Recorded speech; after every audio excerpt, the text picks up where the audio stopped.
Bismillahirrahmanirrahim wa bihi nasta'in. Alhamdulillahirabbil alamin wassalatu wassalamu ala asyrafil anbiya'i wal mursalin wa ala alihi wa sahbihi ajma'in. Allahumma rabbi shrah li sadri wa yassir li amri wahlul 'uqdatam min lisani yafqahu qawli. Rabbana ilma lana illa ma 'allamtana innaka antal alimul hakim. Amin amma ba'd. Assalamualaikum warahmatullahi taala wabarakatuh wa maghfiratu wa ridwanuh, dan salam sejahtera diucapkan kepada para pelajar yang dikasihi sekalian. InsyaAllah pada pertemuan kita kali ini kita akan menyambung pengajian kita pada topik yang ketiga yang merupakan kesinambungan daripada topik yang kedua, iaitu perkembangan pendidikan zaman awal Islam.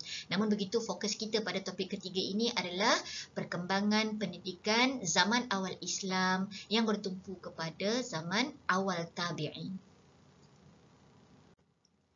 Seperti biasa, sebelum kita menelusuri perbincangan kita dengan lebih lanjut, terlebih dahulu kita akan melihat kepada isi kandungan ataupun subtopik yang bakal kita perbincangkan.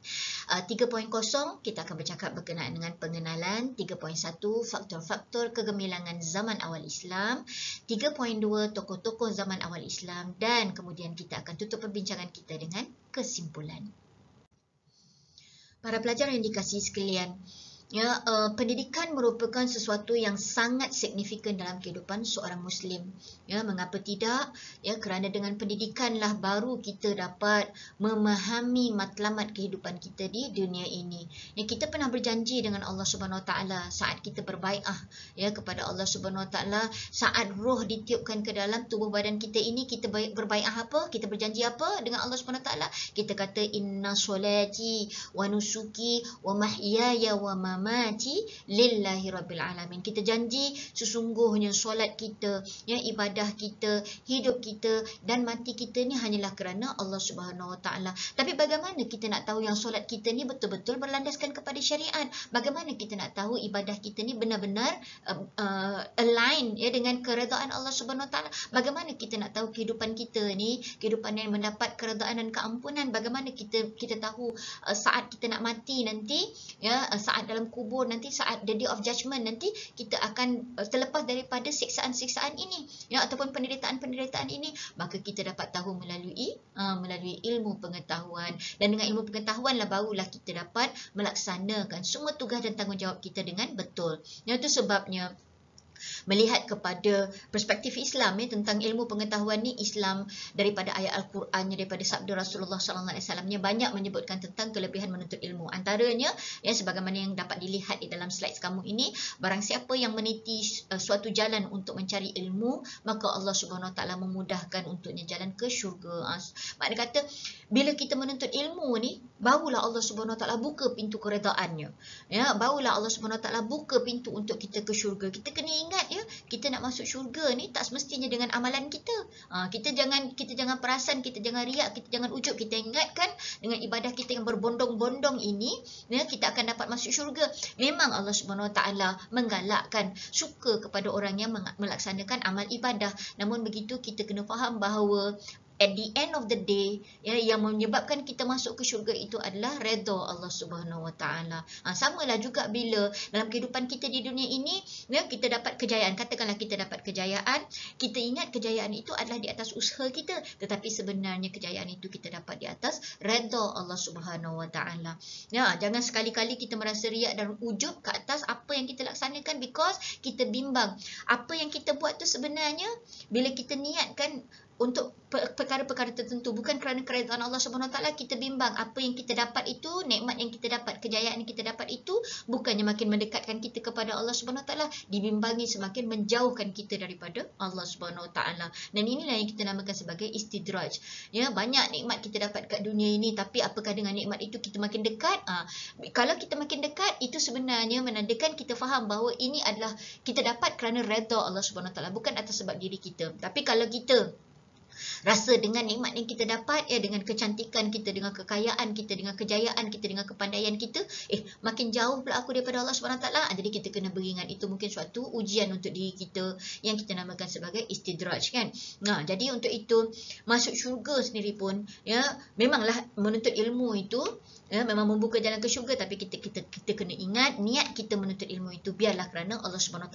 Jadi orang yang niat dia betul kerana Allah SWT, tengok tidaklah suatu kaum berkumpul di salah sebuah rumah Allah SWT untuk membaca kitabullah dan mempelajarinya di antara mereka melainkan ketenteraman. Tengok jaminan Allah SWT terhadap orang yang ikhlas, ketenteraman turun ke atas mereka, rahmat meliputi mereka, malaikat mengelilingi mereka, bertasbih kepada mereka, dan Allah menyanjung mereka di tengah para malaikat yang berada di sisinya. Dan inilah yang kita hendak.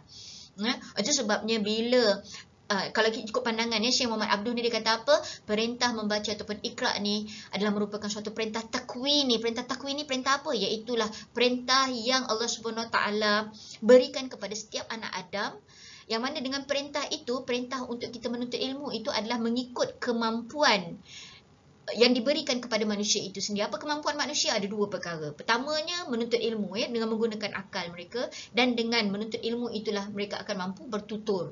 Jadi ini adalah suatu kelebihan yang diberikan kepada anak Adam untuk menggalakkan mereka menuntut ilmu, dan dengan ilmu itu akhirnya mereka berjumpa dengan Allah Subhanahu Wa Taala, dan inilah sebenarnya yang dimaksudkan daripada pendidikan Rabbani. Jadi sebagaimana yang telah pun saya sebutkan di awal perbincangan kita ini tadi, topik ini lebih merujuk kepada bagaimana kita nak merealisasikan pendidikan Rabbani dengan mengambil kaedah ataupun contoh suri tauladan daripada zaman awal Islam.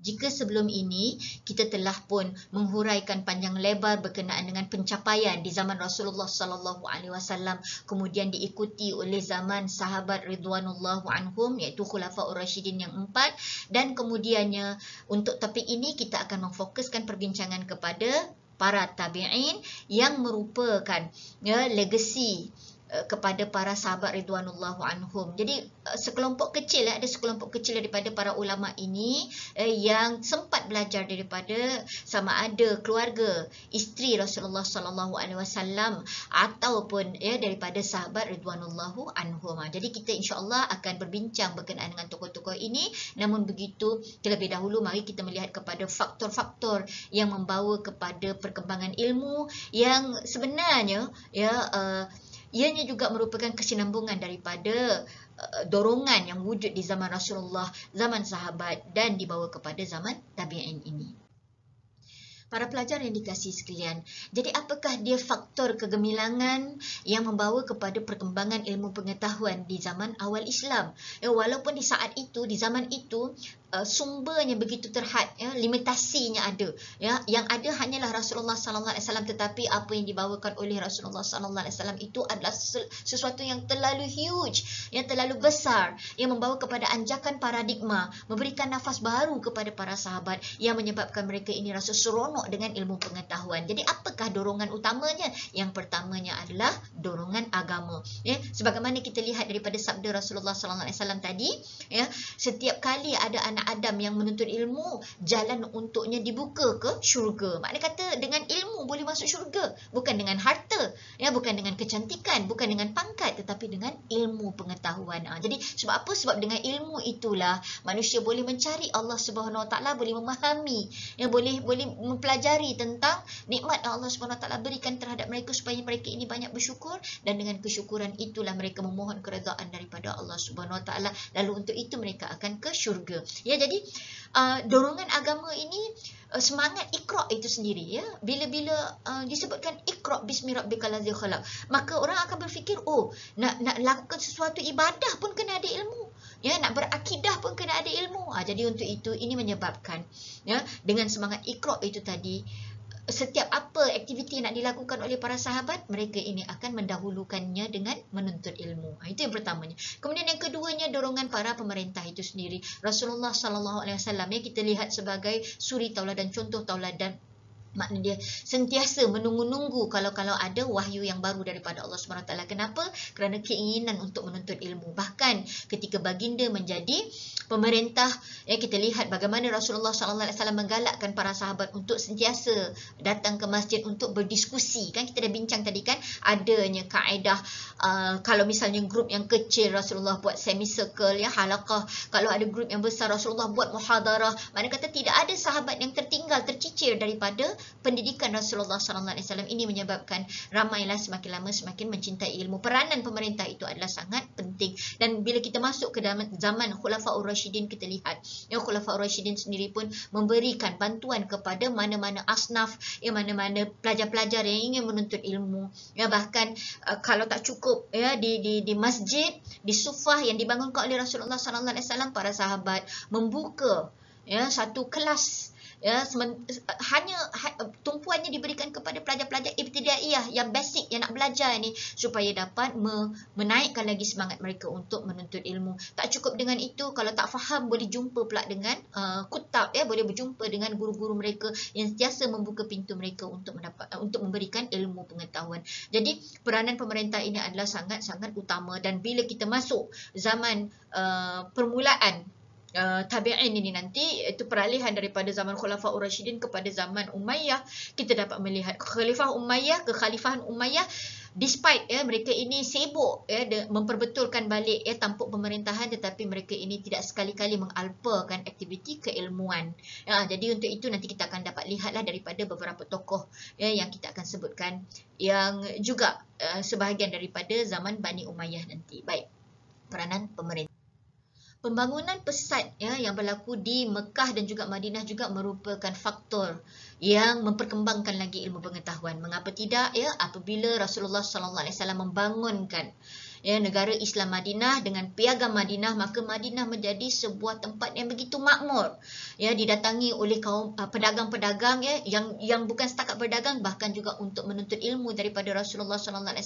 Bahkan amalan Rasulullah ini diteruskan oleh orang Madinah, sehingga kan selepas kewafatan Rasulullah juga amal ahli Madinah itu menjadi sumber perundangan Islam, ya, yang kedua. Maknanya kata sumber perundangan Islam yang sekunder lah.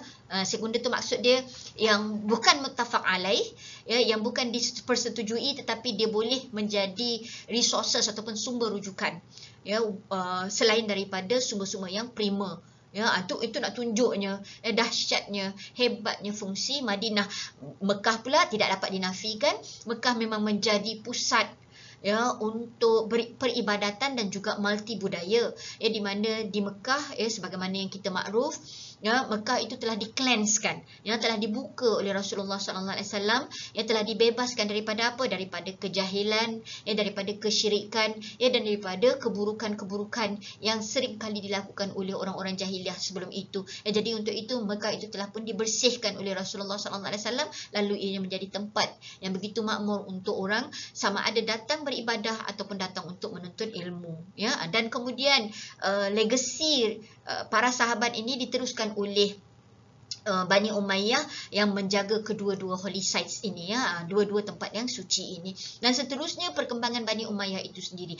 Kita tahu bahawa setiap pemerintah cuba memastikan bahawa kedudukan mereka itu semakin lama semakin tegap. Ya, jadi untuk itu pemerintah Bani Umayyah ada di antara mereka yang menjalinkan hubungan diplomasi dengan negara-negara daripada luar, kerajaan-kerajaan daripada luar. Ini mengukuhkan lagi, ya, institusi mereka, bahkan dengan sendirinya memperkembangkan lagi, ya, ilmu pengetahuan, di mana ilmu pengetahuan daripada umat Islam dapat dikembangkan kepada orang luar, dan ilmu pengetahuan ketamadunan teknologi orang luar dapat diambil, diguna pakai, ya, dimanipulasi oleh orang-orang Islam itu sendiri. Jadi berlakulah silang budaya dan juga silang ilmu di antara masyarakat Islam dan juga orang luar. Tak cukup dengan itu, bila berlaku perkembangan kerajaan Bani Umayyah itu sendiri, ya, jadi bila hubungan diplomasi, katakan, ya, bila dihantar hubungan utusan untuk hubungan diplomasi itu gagal, maka akan berlakulah invasion, kan? Sebab apa? Sebab ada kerajaan yang menghalang daripada perkembangan Islam itu sendiri, perkembangan ilmu pengetahuan itu sendiri. Jadi untuk itu sekiranya dihalang, definitely akan berlaku siri-siri peperangan. Dan inilah antara penyebab kenapa, ya, Islam itu semakin lama semakin berkembang, sama ada dia berkembang secara positif ataupun di sana ada impak yang mana kata yang sedikit sadis lah, ya, yang berlaku secara invasion, ya, yang cuba dielakkan oleh setiap kerajaan, ya. Jadi setiap kerajaan ni sebenarnya kalau boleh berusaha untuk memperkembangkan Islam itu secara harmoni, ya. Sebab apa? Sebab Islam itu sendiri membawa maksud kesejahteraan. Baik, kerajaan Bani Umayyah tidak hanya bergantung kepada Mekah dan Madinah.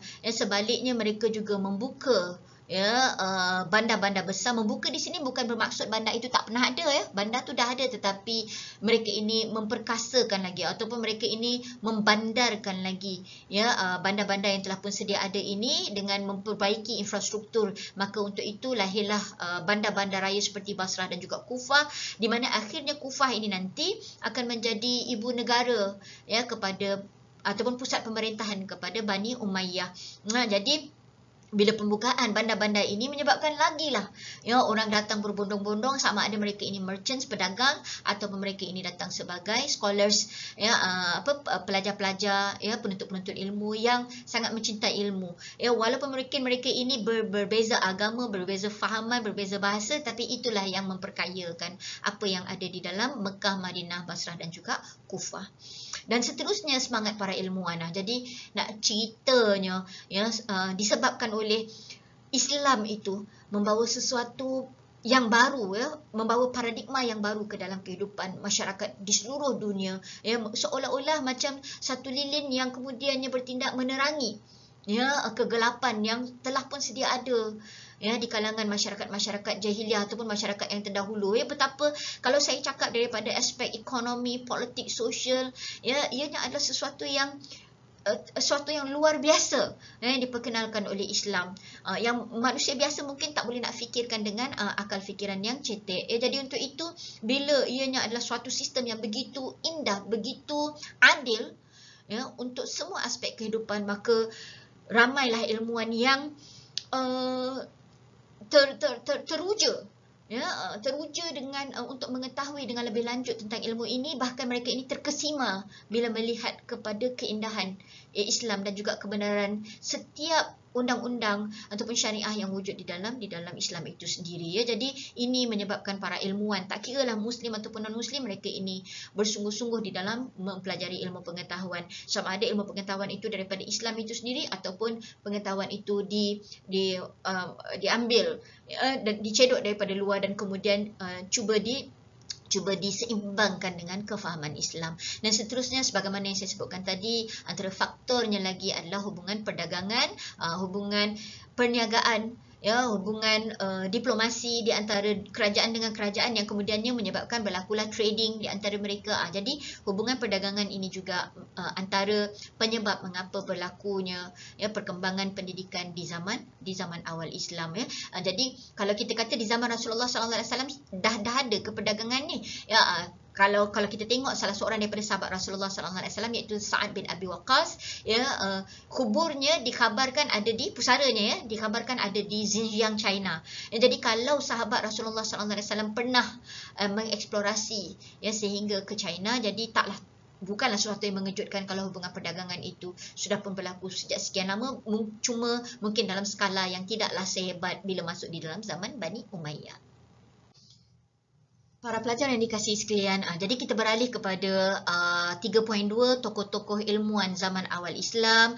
Ya, sebagaimana saya sebutkan tadilah, mengapa kita letak sekelompok para tabi'in ini sebagai zaman awal Islam, kerana ada nama-nama besar, nama-nama hebat ini sempat belajar dengan, kalaupun bukan dengan Rasulullah SAW, ya, tetapi dengan para sahabat dan juga sahabiah ridwanullahu anhum. Antaranya adalah Hasan Al-Basri yang lahir pada tahun 12 Hijrah, 2 tahun selepas kewafatan Rasulullah SAW. Jadi kita tengok nama penuhnya adalah Abu Sa'id Al-Hasan bin Abi Hasan Yasar Al-Basri, yang mana ibunya yang bernama Khairah, ya, merupakan bekas hamba kepada isteri Rasulullah SAW, Ummul Mukminin yang bernama Hindun binti Suhail ataupun dikenali sebagai Ummu Salamah.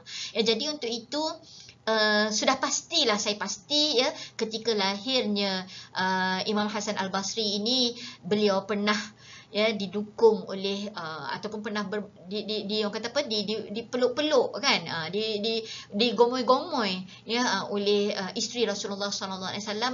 Keberkatan daripada Rasulullah itu juga masih lagi dapat dilihat ya ataupun dapat dirasai, diperturunkan kepada Hasan Al-Basri. Itu sebabnya Hasan Al-Basri, anak-anak yang dikasihi sekalian, beliau ini cenderung untuk menuntut ilmu, dan untuk itu saat beliau menuntut ilmu, saat ini sudah pun berlaku perkembangan ilmu ulumul Quran. Bila kita sebut ulumul Quran, saat itu Rasulullah sallallahu alaihi wasallam telah pun wafat, yang mana ilmu ulumul Quran ni adalah ilmu untuk mengetahui tentang Al-Quran, ya, mengetahui tentang autentisitinya Al-Quran.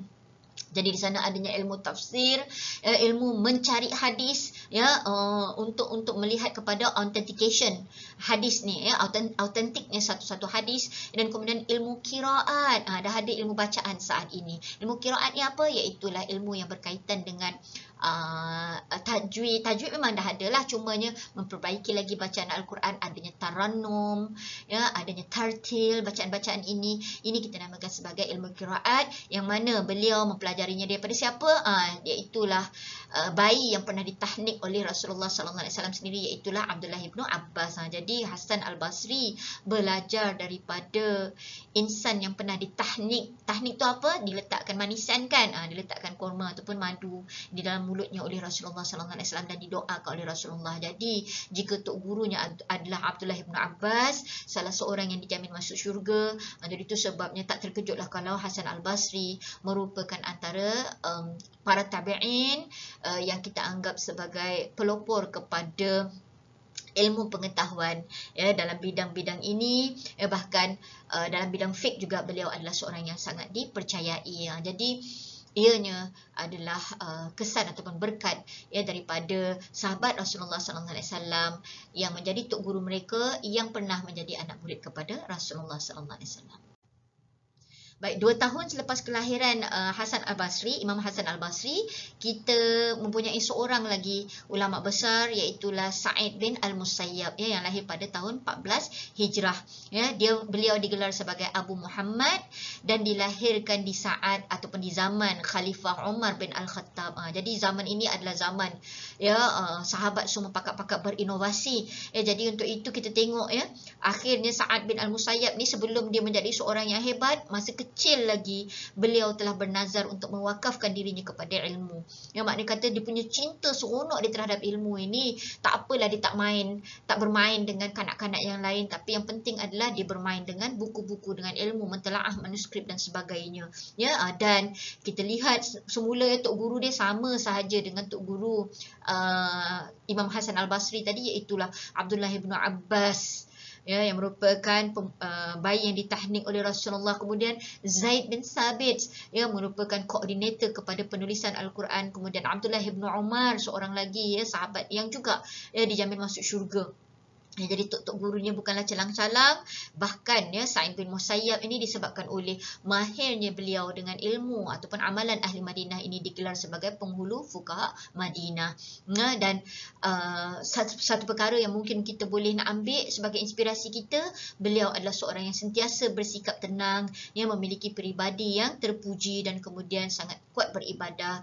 Dan yang paling penting ya, beliau adalah seorang yang melazimi ibadah pada siang hari, tetapi dalam masa yang sama qiyamul lail pada waktu malam. Jadi nak menjadi pelajar yang cemerlang ni, kalau kita ada memiliki ciri-ciri ini, maka beruntunglah kita ya. InsyaAllah mungkin kita boleh mencontohi Sa'id bin Musayyab.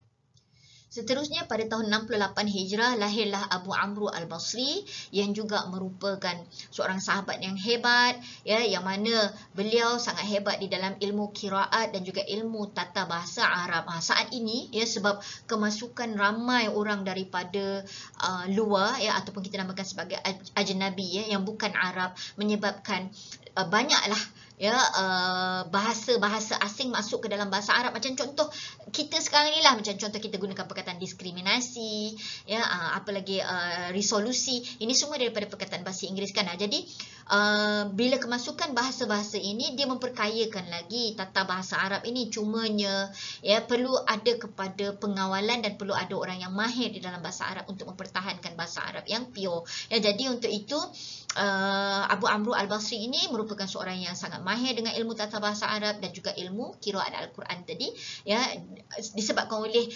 Al-Quran itu bukan hanya lagi dibaca dengan satu intonasi yang sama, tetapi dengan rhythm yang berbeza-beza. Pronunciation kekal sama.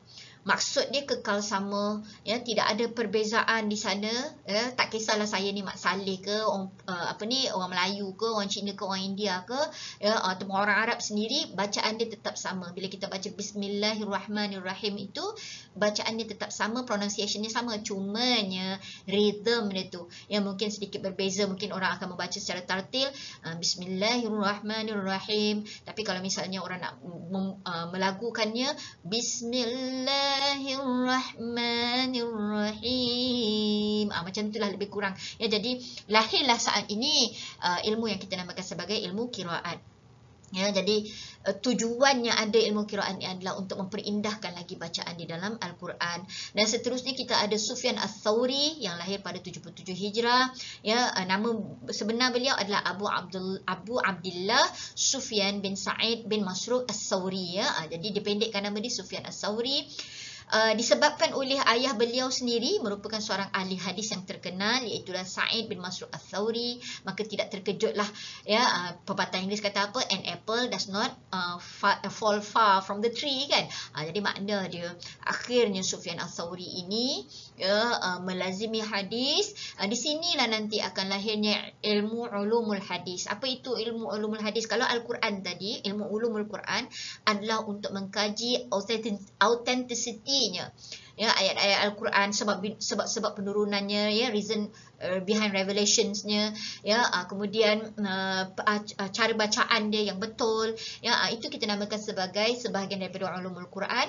Namun begitu nanti dalam ilmu hadis juga, ya, akan ada pecahan-pecahan ilmu yang nak menjelaskan lagi bagaimana untuk kita mencari autentisitinya sesuatu hadis, di mana hadis itu, apakah hadis itu hadis sahih, ya, ataupun hadis hasan ataupun hadis dhaif. Jadi inilah ilmu yang berkembang pada era ini, ya, pada era awal tabi'in ini, yang kita namakan sebagai ilmu ulumul hadis, ya. Dan Sufyan Ats-Tsauri antara orang yang sangat mahir menguasai, ya, hadis-hadis sehingga digelarkan sebagai Amirul Mukminin fil hadis. Dan kemudiannya hampir 100 tahun selepas kewafatan Rasulullah SAW pada tahun 93 Hijrah, lahirlah nama besar Malik bin Anas. Baik, siapakah itu Malik bin Anas? Di antara pengasas kepada mazhab yang kita ada pada hari ini, kita ada mazhab Maliki, mazhab Hanafi, mazhab Hambali dan juga mazhab Syafi'i, kan. Jadi Imam Malik bin Anas ini merupakan salah seorang daripada pelopor kepada Maliki School of Thoughts, ya, ataupun mazhab Maliki, yang mana Malik bin Anas bin Malik Amir Al-Harith ini, datuk dia merupakan sahabat kepada Rasulullah sallallahu alaihi wasallam, pernah bersama-sama berjuang bersama dengan Rasulullah sallallahu alaihi wasallam. Siapa nama datuk dia? Amir bin Al-Harith ini, ya. Jadi untuk itu berkat daripada susur galur, ya, mata yang pernah bersama dengan Rasulullah, ya, tubuh badan yang pernah berjuang dengan Rasulullah sallallahu alaihi wasallam ini, lahirlah seorang insan yang mulia yang bernama Malik bin Anas ini. Dan Malik bin Anas juga pernah menuntut daripada Abdurrahman bin Hamzah yang merupakan pakar dalam bidang fiqh dan juga hadis, ya. Jadi untuk itu tak terkejutlah kalau misalnya akhirnya, ya, Malik bin Anas ini melahirkan satu fikrah ataupun satu school of thoughts, ya, yang kita namakan sebagai school of Malikiyah ataupun Malik School of Thoughts, mazhab Maliki, yang mana akhirnya beliau juga mengeluarkan satu kitab fiqh yang kita guna pakai sehingga ke hari ini, iaitu kitab Al-Muwatta, ya. Jadi kitab-kitab ini sebenarnya adalah kitab huraian kepada hukum-hukum yang telah pun sedia ada dalam Al-Quran, tetapi dia apply kepada zaman ataupun era mereka, ya. Jadi mereka ini adalah mujaddid.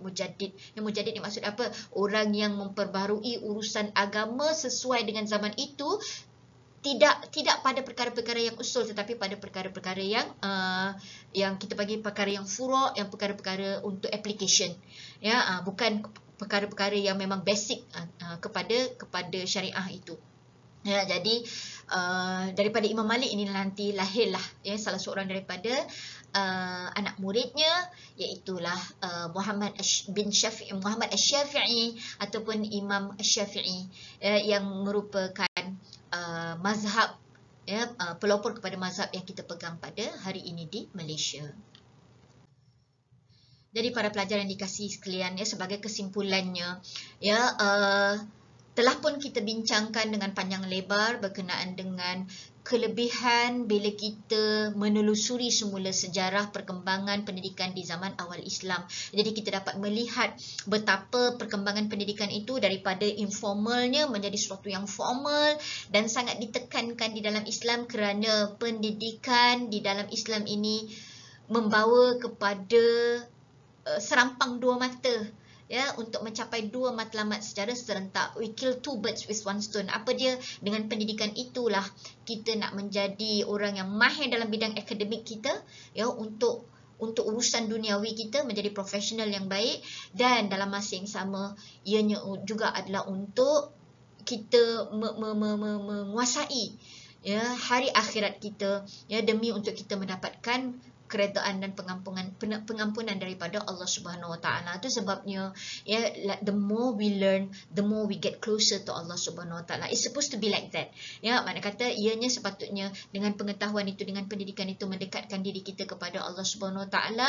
Dan dengan pendidikan yang formal itu tadilah, ya, kita dapat lihat akhirnya pendidikan Rasulullah sallallahu alaihi wasallam itu yang dilegasikan oleh para sahabat, kemudian diteruskan lagi, diperkasakan oleh, ya, zaman tabi'in itu tadi, dan kemudian nanti di zaman tabi'in menjadi pelopor kepada dunia pendidikan kita yang ada pada hari ini. Jadi untuk itu, mengapa kita merasa ragu-ragu untuk menjadikan, ya, zaman Rasulullah, zaman sahabat dan juga zaman awal tabi'in ini sebagai contoh tauladan.